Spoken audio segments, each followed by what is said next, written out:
எல்லோருக்கும் வணக்கம். இன்றைக்கி நான் பாம்பே சாட் பேல் பண்ண போகிறேன். ரொம்ப ஈஸி. இது கூட 10 நிமிஷத்தில் பண்ணிடலாம். எப்படி பண்ணுறதுன்றது பார்க்கலாம் வாங்க. நான் ஏற்கனவே ஸ்வீட் சட்னி, கார சட்னி ரெடியாக வச்சுருக்கேன். அப்புறம் ஃபில்லிங்க்கு வேர்க்கடலை வேக வச்சு வச்சுருக்கேன். அதுக்கு வெஜிடபிள்ஸ் என்னென்னா கேரட் துருவி வச்சுருக்கேன், வெள்ளரிக்காய், தக்காளி, டெக்கரேஷனுக்கு லெமனும் கொஞ்சம் கொத்தமல்லியும், அப்புறம் மாதுளை. இது டெக்கரேஷனுக்கு. அப்புறம் பேல் பொரி, மேலே தூவறதுக்கு சேவ். ஸோ இவ்வளோ தான் ஐட்டம்ஸு. எப்படி பண்ணலான்னு பாருங்கள். ரொம்ப ஈஸியாக பண்ணிடலாம். ஃபஸ்ட்டு ஒரு பவுலில் கொஞ்சமாக கேரட்டு, தக்காளி, வெள்ளரிக்காய், அப்புறம் வேக வச்ச வேர்க்கடலை,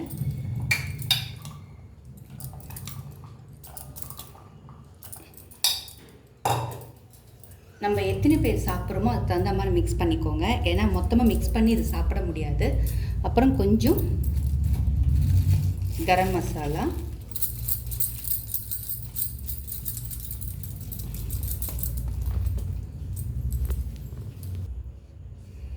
சில்லி பவுடர். காரம் நம்ம கார சட்னி போட போகிறோம். ஆனால் சில்லி பவுடர் கொஞ்சமாக போட்டால் போதும்.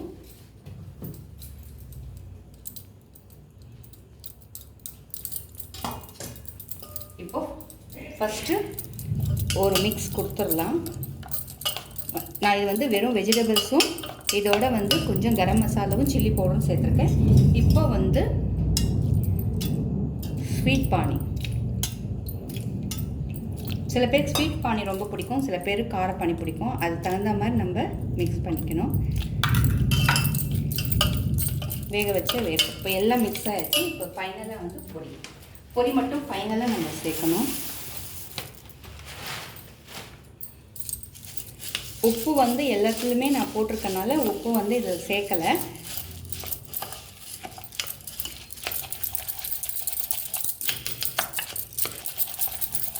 அந்த சட்னி நல்லா இதோட மிக்ஸ் ஆகணும். ஏன்னா அதுதான் உப்பு காரம் எல்லாமே இருக்குது இல்லையா. ஸோ அது நல்லா மிக்ஸ் பண்ணிக்கோங்க.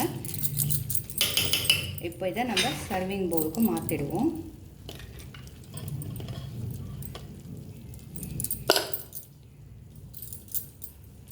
இப்போ ஃபைனலாக சர்விங் பவுல் மாற்றின அப்புறம் கார்னிஷ்க்கு கொஞ்சம் மாதுளை, கொஞ்சம் கொத்தமல்லி, கொஞ்சம் லெமன் பேஸ்ட் பண்ணிக்கோங்க.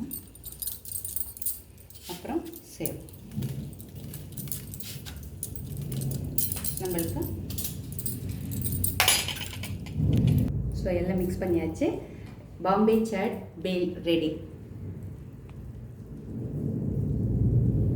ரொம்ப டேஸ்டியாக இருக்கும், ரொம்ப நல்லாயிருக்கும்.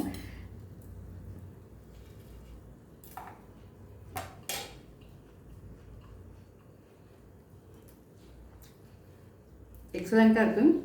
இதில் நான் ஆனியன் சேர்க்கலை. சப்போஸ் நீங்கள் வெளியெல்லாம் போகிறீங்க, ஸ்கூல் கொடுக்குறீங்க, அந்த மாதிரி டைமில் ஆனியன் சேர்க்காமல் சேர்க்கேன். இப்போ விருப்பப்பட்டால் இதில் நம்ம ஆனியன் சேர்த்துக்கலாம்.